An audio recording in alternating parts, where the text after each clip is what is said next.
Dating kasambahay na si Marlene Marasigan na kasalukuyang naninirahan sa Purok 4 San Fernando Sur, Cabiao, Nueva Ecija ang nagbahagi ng kanyang paglalakbay bago nakamit ang posisyon bilang Administrative Officer 4 sa Department of Transportation.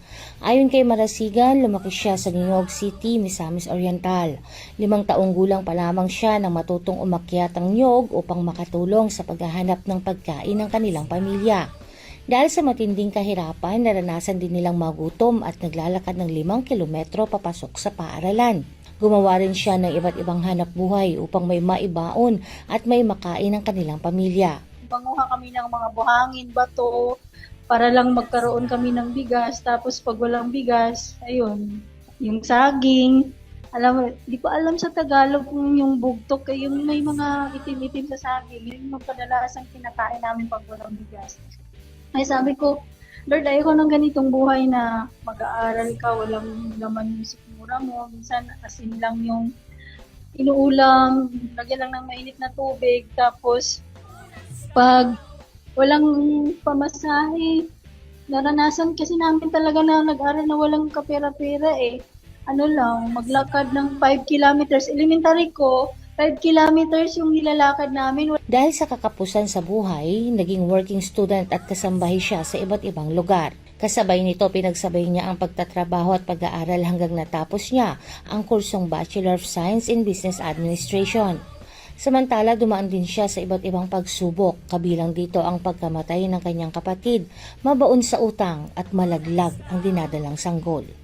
Hindi rin niya agad na ipagpatuloy ang master's degree dahil sa pandemya at problemang pinansyal, kaya inabot ito ng halos 6 na taon at 9 na buwan. Gayunpaman, hindi siya sumuko sa kanyang pangarap dahil sa kabila ng lahat, nagtapos siya ng master's degree noong Agosto 25, 2025. Anya, pangarap pa rin niya makapag-board examination at maging permanenteng kawani sa serbisyo publiko upang mas marami pa siyang matutulungan. Gayunman, sinabi niyang sa tuwing may nais siyang tuparin, tila may panibagong pagsubok na dumarating sa kanyang buhay. Recently lang this July 11, bala ko kasi sana na mag-enroll ulit sa pang-let, pang-board exam. Gusto ko kumuha ulit ng subjects. Pero bakit every time na may plano ako, parang sina-challenge ako, sinusubok ako. Sabi ko na may stroke yung bata ko. Sabi ko, gusto ko talagang makapipil ng board exam para makaano kasi job order lang ako dito, hindi ko maipasa-pasa yung civil service. Pero bakit sina-challenge ako lagi? Kung sabi ko nga, laban-laban lang din ako sa buhay. Nang balak na sana niyang ipagpatuloy ang pagkuha ng mga kinakailangang units para sa board examination ngayong taon, na-stroke naman ang kanyang ama. Dahil dito, pinagpaliban muna niya ang plano upang unahin ang kanyang pamilya. Ngunit sa kabila nito, hindi siya nawawalan ng pag-asa. Anya, ang mga bagay na hindi nila naranasan noong bata pa sila, tulad ng sapat na pagkain, simpleng pagdiriwang ng kaarawan, at pagkain ng cake ang nais niyang maiparanas ngayon sa kanyang pamilya. Hangad din niyang maibahagi ito sa iba pang batang nangangailangan.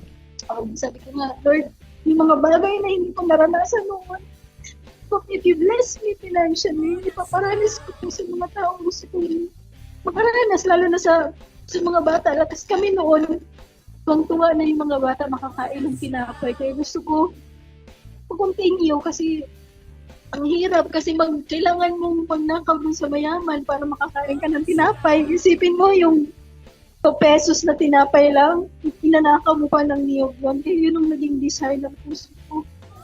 Naniniwala siyang hindi hadlang ang kahirapan sa pag-abot ng pangarap. Bastaan niya mahalaga ang pagsisikap, hindi pagsuko at patuloy na pagtitiwala sa Diyos. Lord, nagsasabi pala, scholar pala siya ni Lord. Kasi kaya nga sabi ko nga ang mensahe ko lagi. Kaya yun dun sa PRC, na buti nga lang na picture yung scholar ako ni Lord. Sa panahon na walang-wala ako, sa Lord lang ako humingi. Lord lang ako nag-ano ng guidance. Kasi talagang hindi mo kaya pag sarili mo lang.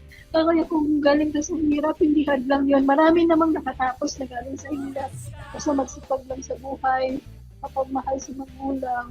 At kung wag kang titigil, wag kang susuko, darating din yung breakthrough sa atin. Jovelyn Astrero para sa Balitang Unang Sigaw.